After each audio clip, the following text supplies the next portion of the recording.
There exists a court invisible to most eyes, a hierarchy not built upon birthright or fortune, but upon the sharpness of one's wit and the cunning application of knowledge. Machiavelli understood this truth long before the modern world dressed it in the language of business and enterprise, that wealth flows not to those who possess strength alone, but to those who wield intelligence as their most formidable weapon. You have been taught that hard work determines your destiny, that dedication alone will open the gates to prosperity. Yet you watch as others ascend to heights that seem unreachable while you toil endlessly without breakthrough. This is not mere chance, nor is it injustice written in the stars. The prince who relies solely on muscle will find his kingdom conquered by the one who commands strategy. In every marketplace, in every transaction that shifts gold from one hand to another, there operates an ancient order of intelligence that determines who shall feast and who shall starve. Those who grasp this hierarchy position themselves at its summit, while those who remain ignorant of its existence serve unwittingly at its base. The difference between prosperity and poverty is not measured in hours labored or sweat expelled, but in the sophistication of mind one brings to the pursuit of power and wealth. Consider how the merchants of Florence did not simply trade goods, but traded in information, in relationships, in the invisible currencies that moved beneath the surface of common commerce. They understood that intelligence itself exists in gradations, that certain forms of knowing yield dominion, while others yield merely subsistence. The world has not changed in this fundamental regard, though it cloaks its truths in new language. The hierarchy persists, hidden from those who have not learned to see with Machiavellian clarity, yet governing every outcome in the realm of material success. You stand now at a threshold. Behind you lies the comfortable delusion that effort alone determines reward, that the world operates on principles of fairness divorced from the realities of power and perception. Before you lies a truth that the successful guard jealously, that wealth creation follows laws as immutable as those governing warfare and statecraft, laws that reward those who understand the true nature of intelligence and punish those who mistake activity for achievement. The question is not whether you possess intelligence, for all men possess some measure of wit. The question is whether you understand where your intelligence sits within the hierarchy and whether you possess the courage to climb. Machiavelli wrote that men are so simple and so ready to obey present necessities that one who deceives will always find those who allow themselves to be deceived. But there exists a greater deception still, the belief that intelligence is singular, undifferentiated, equally valuable in all its forms. This video will unveil the hidden structure that determines which minds accumulate wealth and which minds merely witness its accumulation. You will learn what separates those who command resources from those who trade time for money, what distinguishes the architect of systems from the laborer within them. Prepare yourself for a revelation that cannot be unlearned. For once you perceive the hierarchy, you will see its operation in every transaction, every business, every fortune built or lost. The first principle Machiavelli would have you understand is this: there exists a fundamental distinction between intelligence that consumes and intelligence that creates. The masses possess sufficient wit to follow instructions, to execute tasks designed by others, to operate within systems they did not build. This is intelligence of the first order, necessary but insufficient for the accumulation of wealth. It is the intelligence of the craftsman who knows his trade, but never questions why his trade yields subsistence while others grow rich. This mind sees the world as given, accepts the rules as immutable, and seeks only to play the game well according to standards set by unseen hands. Above this sits intelligence of the second order, the capacity to optimize, to find efficiencies within existing structures, to excel at the game as it is currently played. These are your managers, your skilled professionals, those who command higher wages because they execute with greater precision than their peers. They have learned not merely to follow, but to refine, to identify waste and eliminate it, to take processes created by others and improve their operation. This intelligence yields comfort, security, perhaps even modest wealth. Yet it remains fundamentally reactive, bound to frameworks conceived by minds operating at higher levels of the hierarchy. The third order of intelligence begins to touch upon true power, the ability to see systems themselves, to understand not merely how to operate within structures, but how structures themselves function. This is the intelligence that recognizes patterns across domains, that perceives the underlying principles governing markets, human behavior, the flow of resources through society, where the first order executes and the second optimizes, the third analyzes and comprehends. This mind begins to ask dangerous questions. Why does this system exist? Whom does it serve? What would happen if the rules themselves were changed? Yet even this represents merely the threshold of wealth creation, for understanding systems is not the same as commanding them.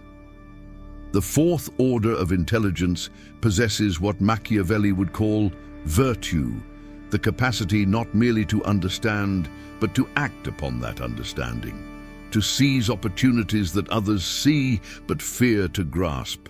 This is the intelligence that builds where others merely observe, that risks where others seek safety, that imposes new patterns upon the world rather than accepting patterns inherited from the past.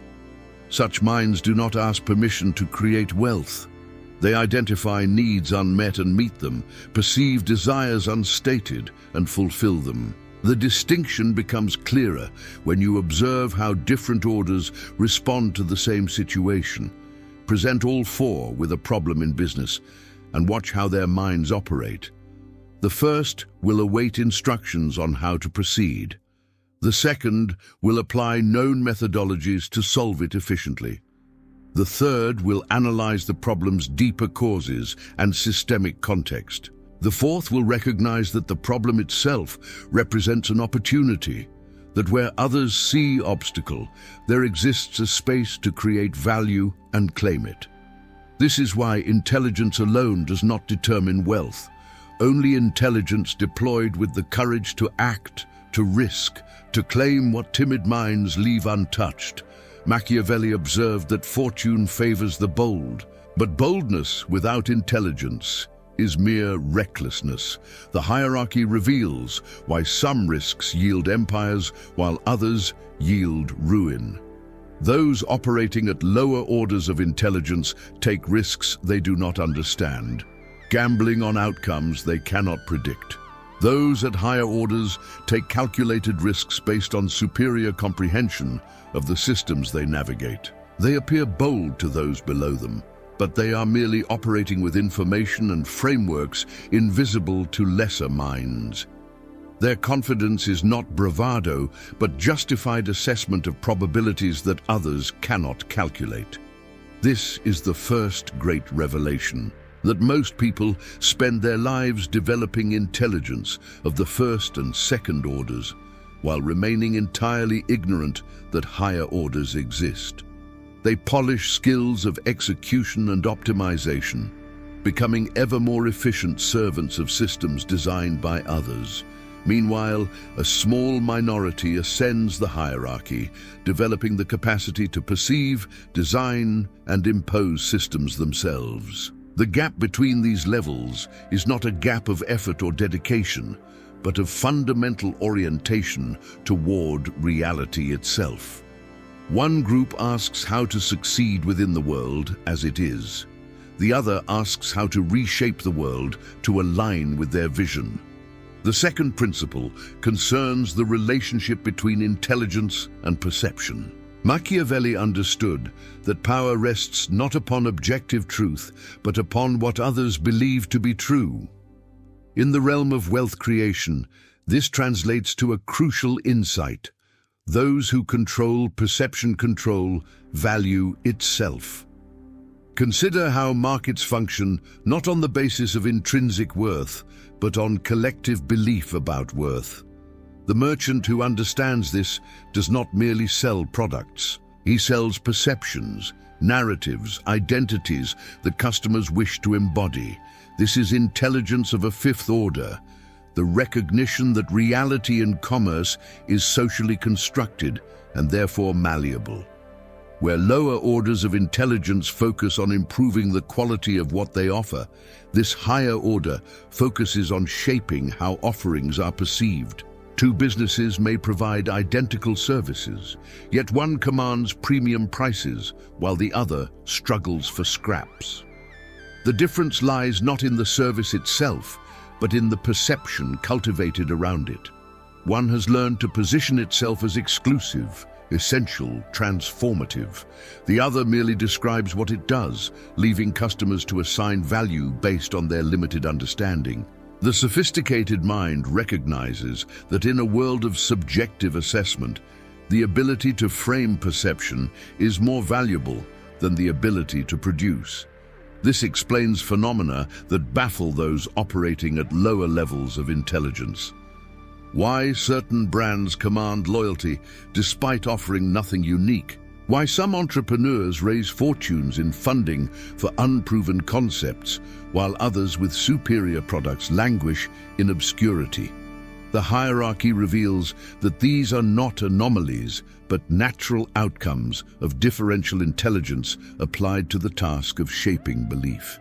Those who climb this hierarchy learn to speak not to rational calculation, but to deeper psychological needs and desires. They understand that humans are not primarily rational actors, but emotional beings who construct rational justifications for decisions made on other grounds entirely. Machiavelli would recognize this immediately as analogous to statecraft. The prince who rules effectively does not merely possess power, but creates the appearance of legitimacy, inevitability, alignment with divine will or natural order. Similarly, the business that accumulates wealth most efficiently does not merely create value, but creates belief in value, desire for what it offers, fear of existing without it. This is why marketing exists as a discipline separate from production. Why billions flow to those who shape perception rather than those who merely build products. The masses focus on what they make. The wealthy focus on what others believe about what they make. Yet there exists an even higher order still, a sixth level of intelligence that transcends even the manipulation of perception, the ability to create entirely new categories of value that did not previously exist in human consciousness. This is the intelligence that does not merely position offerings within existing frameworks of desire, but generates new frameworks entirely. Consider how certain innovations create markets that no one knew they wanted until the market appeared. The mind that achieves this operates at a level most cannot fathom, for it does not respond to existing demand, but calls new demand into being through acts of creative vision.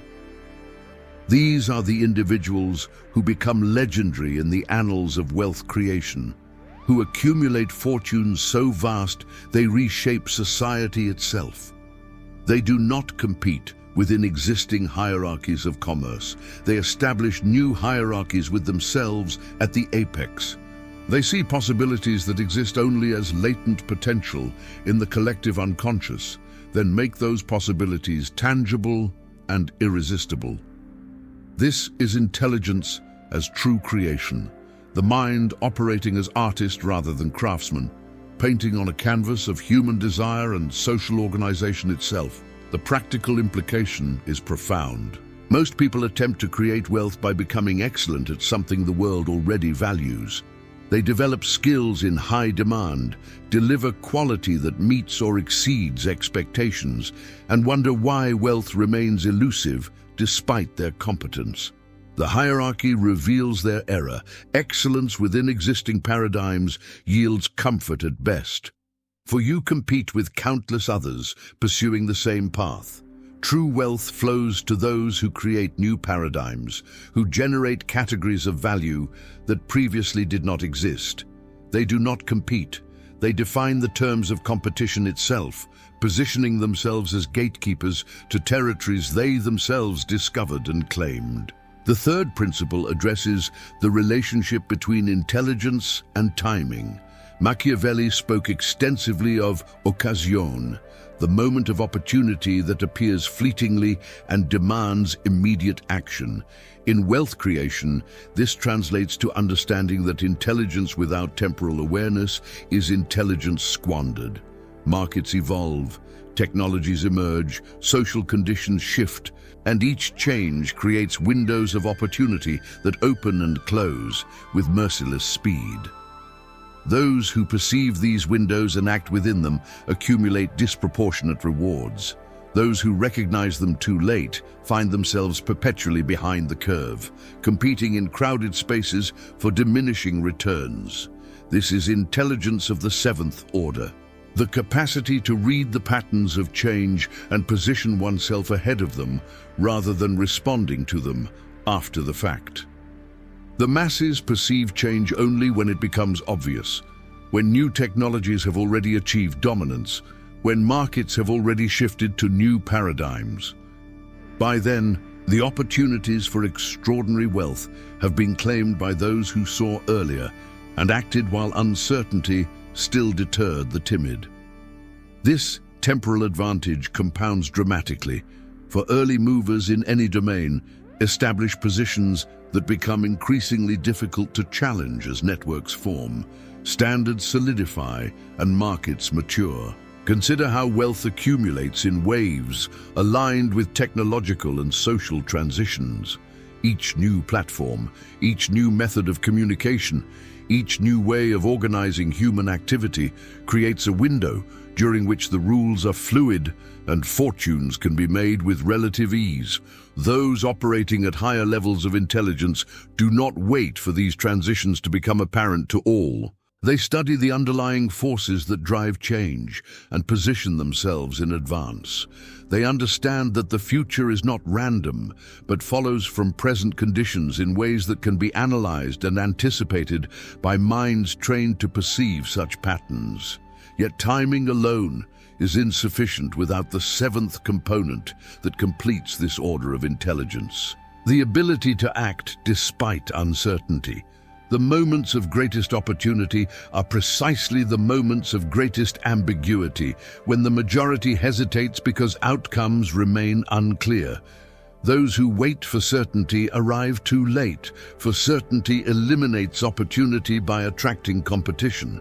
Machiavelli would appreciate this paradox, that wealth flows to those willing to commit resources to visions that others consider premature or foolish, yet who possess sufficient intelligence to distinguish promising uncertainty from mere recklessness.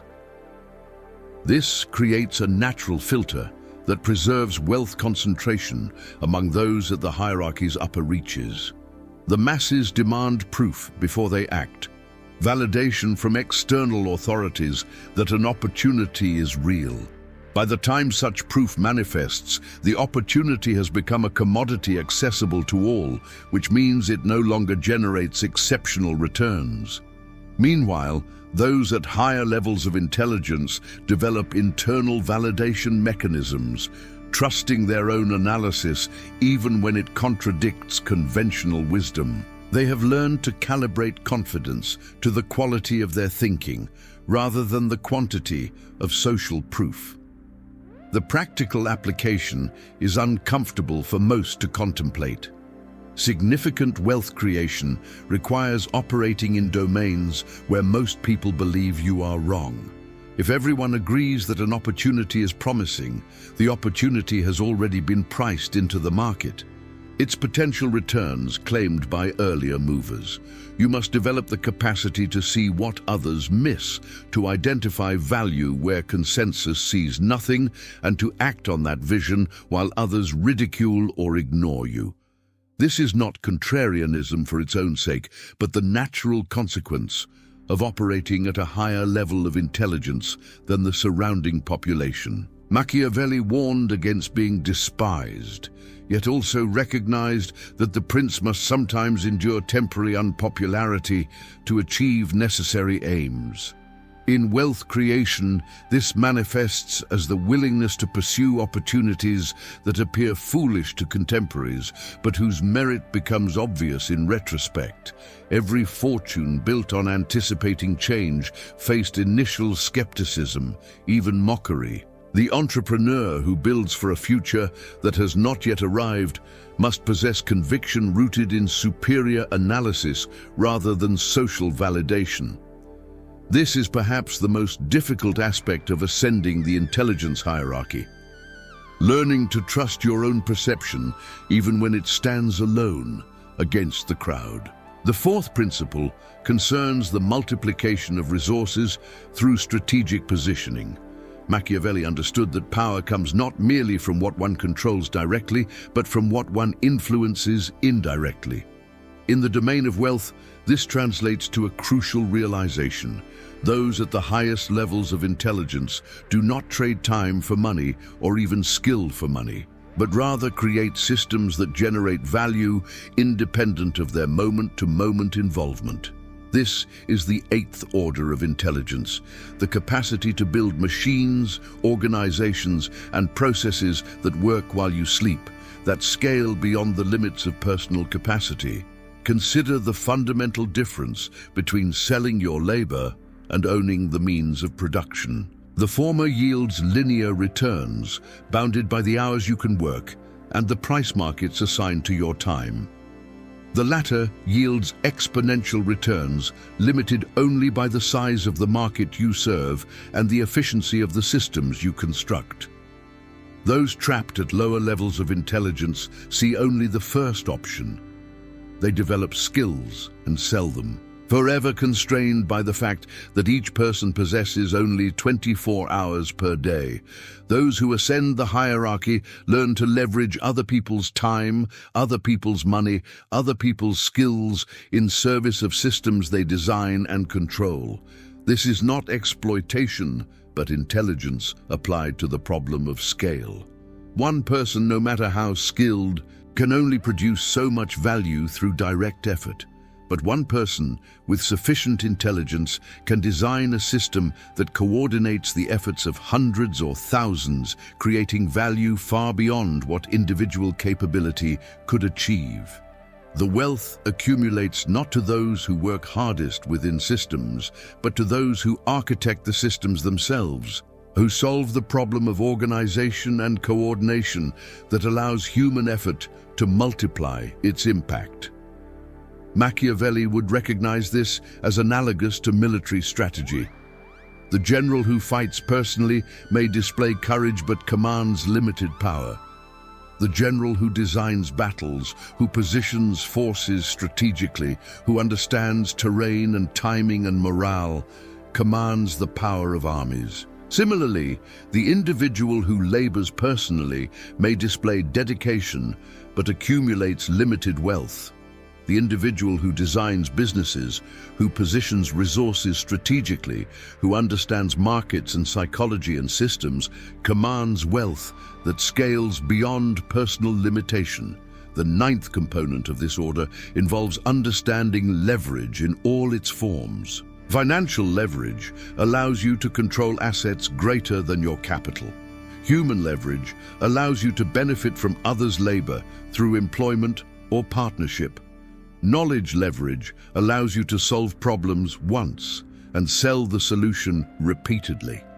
Those operating at this level think constantly in terms of multiplication factors. How can I take this action once and have it generate value many times over? They seek asymmetric opportunities where small inputs yield disproportionate outputs, where initial effort creates assets that continue producing long after the effort ceases.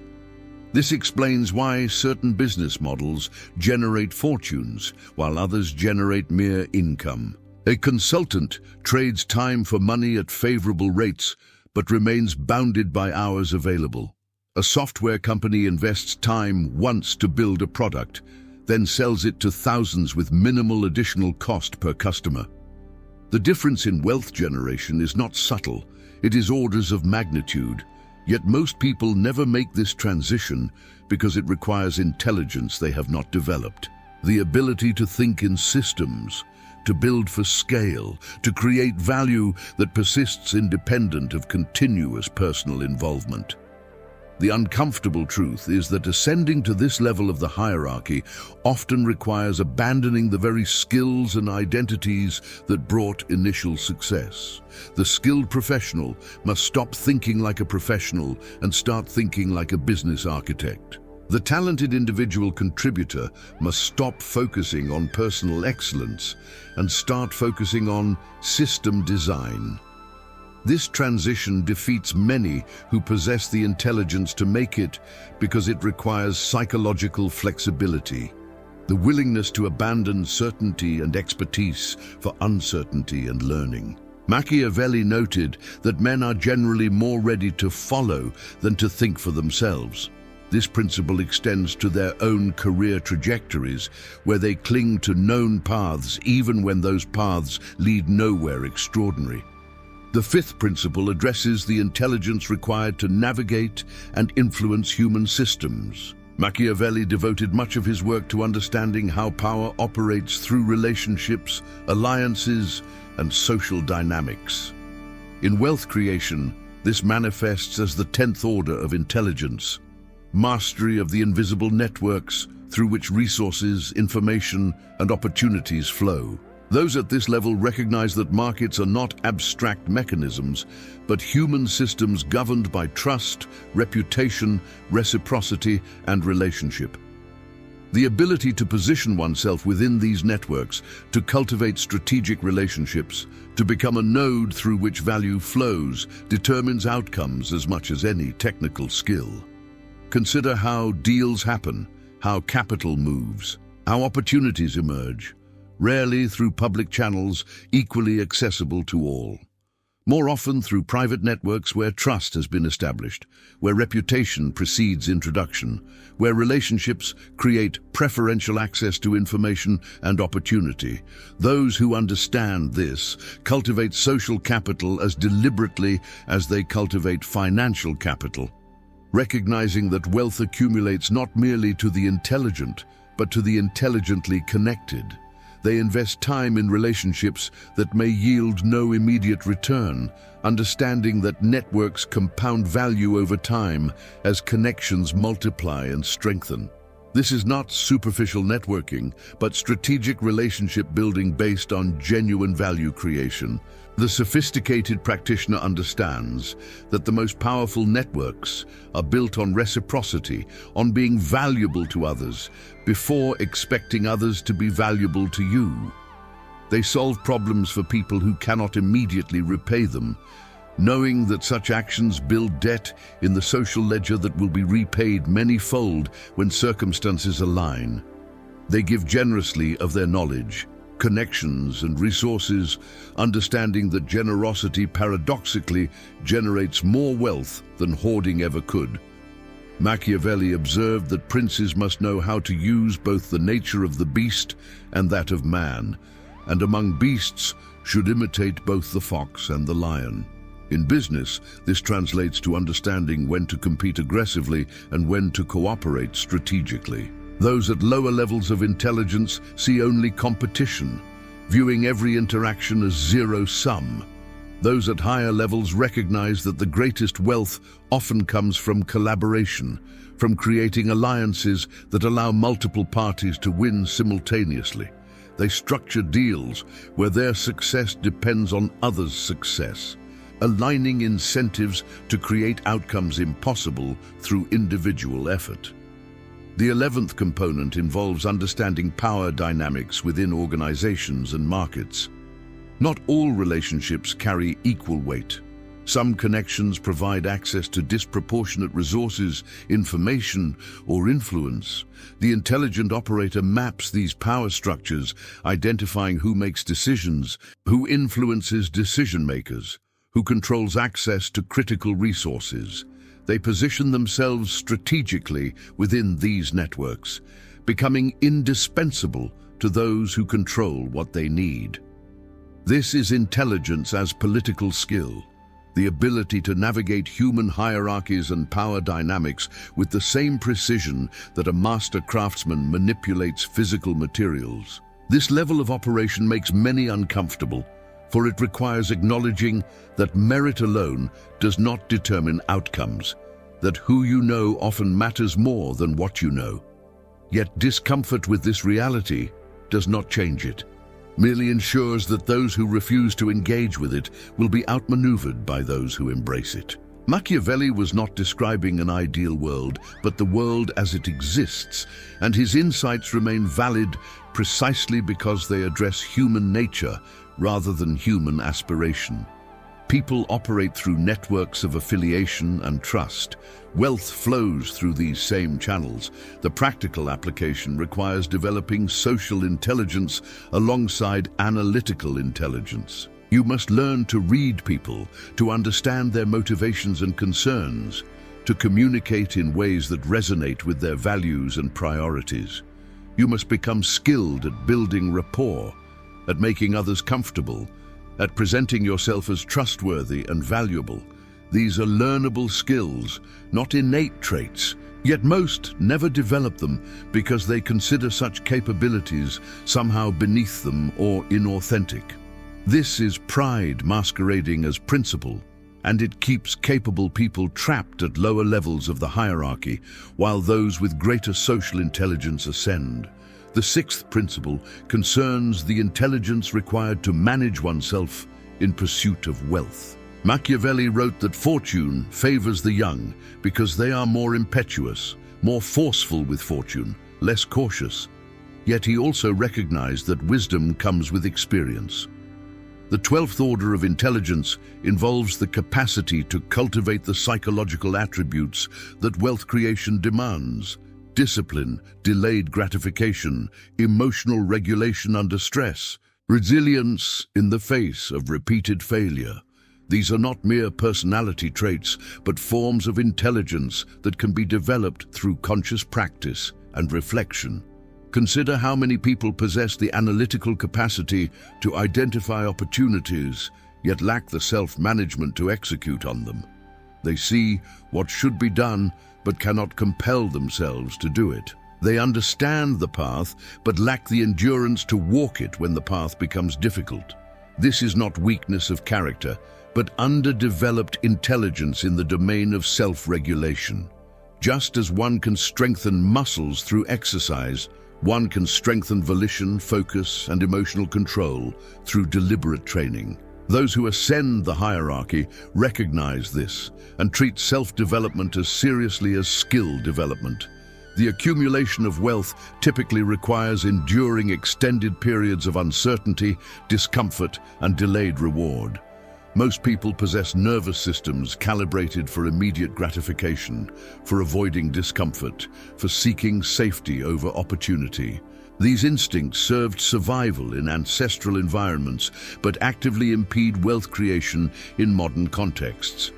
The intelligent operator learns to override these impulses, to become comfortable with discomfort, to maintain focus on distant goals even when immediate circumstances tempt abandonment.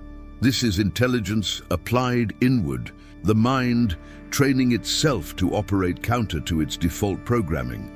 Machiavelli understood that virtue, excellence, or capability must be combined with fortuna, circumstance, or luck. But he also understood that one creates opportunities for fortune through sustained effort over time. In wealth creation, unless this manifests as the ability to persist through the inevitable valleys that precede success. Every business faces moments of crisis where continuation appears futile. Every entrepreneur endures periods where nothing works despite maximum effort. Those who quit during these periods ensure their failure. Those who persist create the opportunity for breakthrough. The difference often comes down not to intelligence in the conventional sense, but to self-intelligence, the capacity to manage one's psychology through difficulty. The 13th component involves what might be called meta-intelligence, the ability to observe your own thinking and correct it. Those at the highest levels maintain awareness of their cognitive biases, their emotional states, their patterns of thought that may lead to poor decisions. They catch themselves engaging in wishful thinking, in confirmation bias, in emotional reasoning, and consciously redirect toward more objective analysis.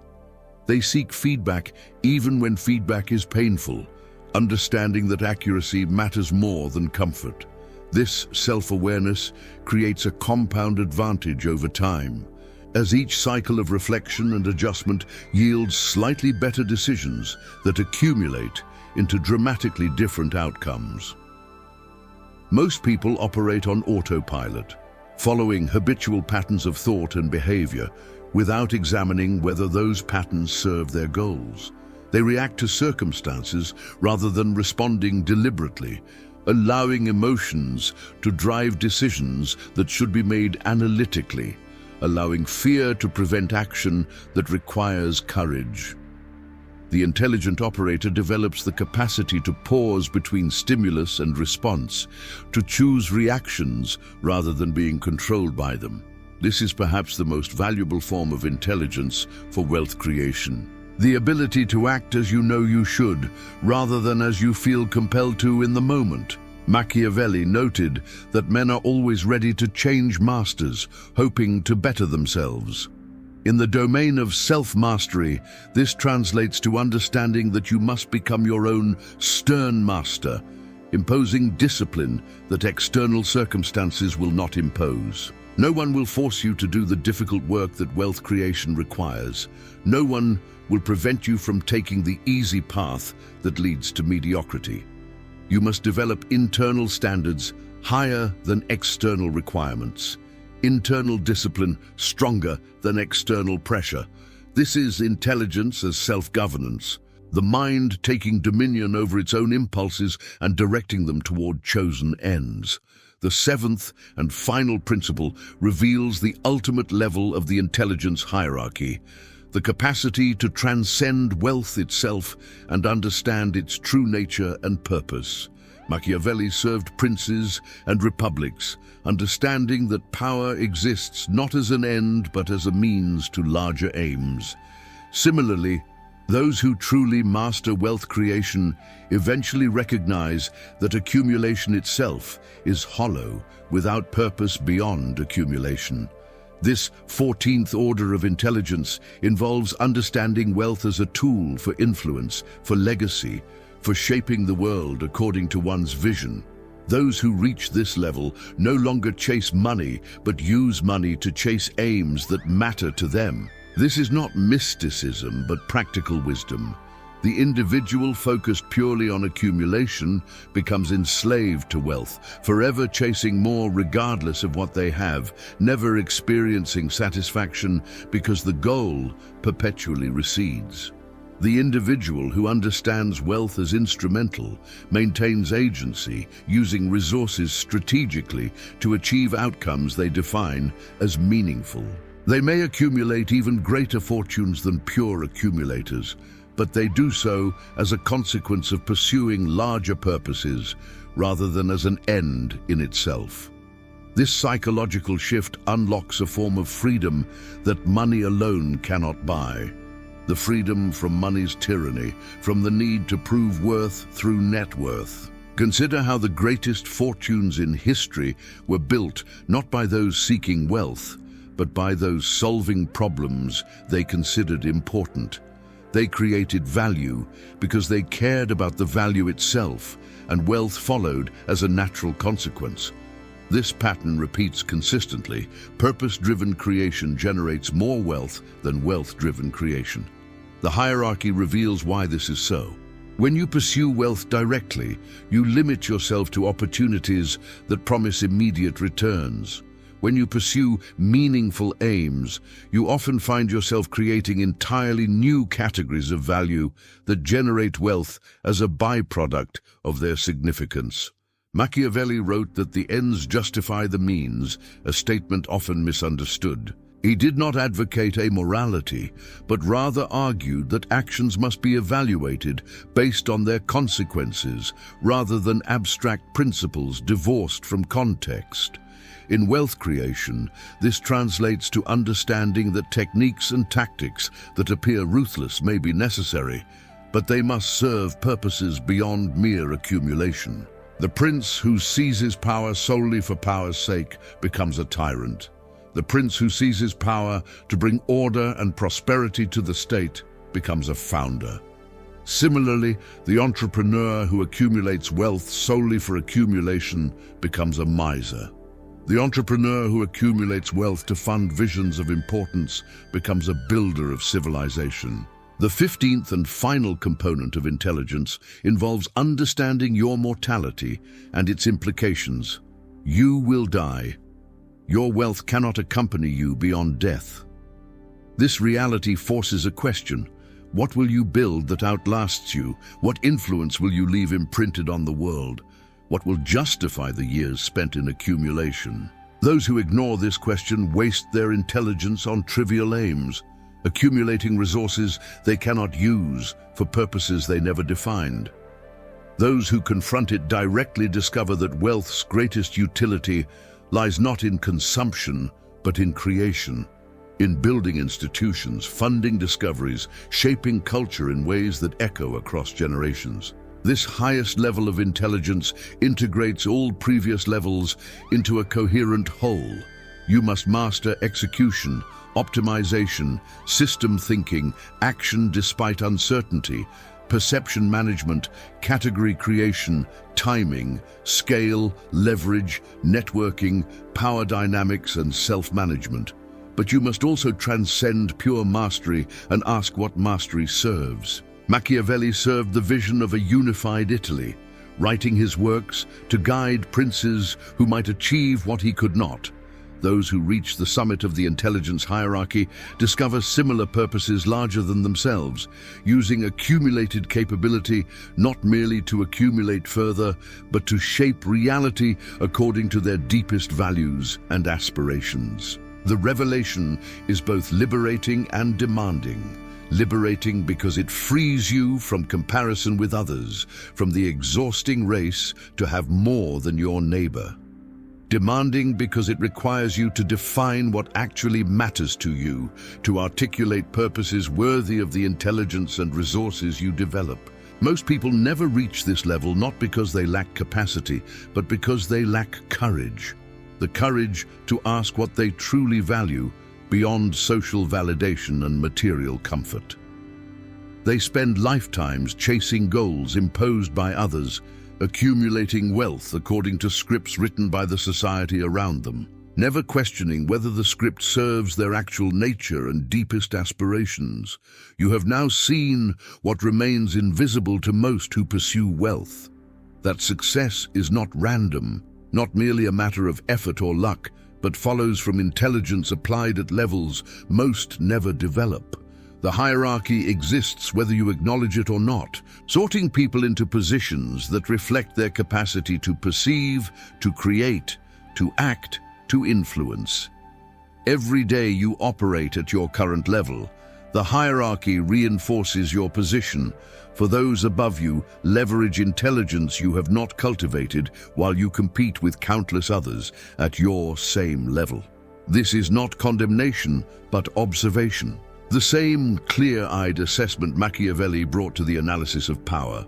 The question that remains is whether you will accept your current position as permanent or whether you possess the audacity to climb.